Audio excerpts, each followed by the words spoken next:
জন্মদিন উপলক্ষে কী কী উপহার পেলাম চলো তোমাদের সঙ্গে শেয়ার করছি। মিশো থেকে প্রথমে নিয়েছিলাম একটা ওয়াল হ্যাঙ্গিং ডেকর। তো এটা অনেক দিন ধরেই কিনবো ভাবছিলাম, আর কিনেই ফেললাম। তোমরা ফ্লিপকার্ট থেকেও পেয়ে যাবে। তারপরে যেটা এসেছিলো ফ্লিপকার্ট থেকে, আমরা একটা জুতো, মানে পড়াতে যাওয়ার জন্য আমি একটা জুতো কিনেছিলাম। সত্যি কথা বলতে দুর্ভাগ্যবশত এটা আমি বেশি দিন পরতে পারিনি, প্রায় 2 সপ্তাহ পরে এটা আমার ছিঁড়ে গেছে। জানি না কীরকম প্রোডাক্ট এসছে।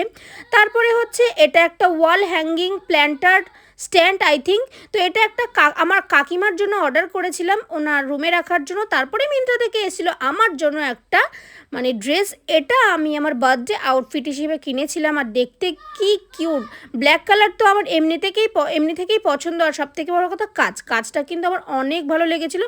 আর এটাই আমি আমার জন্মদিনে পরবো। আর তারপরে মিন্ত্রা থেকে এসেছিলো একটা জুতো। এরকম ধরনের জুতো পরতে আমার অনেক দিনের ইচ্ছে ছিল, তাই একটা কিনেই ফেললাম, জন্মদিন বলে কথা। তো তোমাদের ভিডিওটা কেমন লাগলো সেটা কমেন্টে জানাতে ভুলো না। আজকের মতো আসি।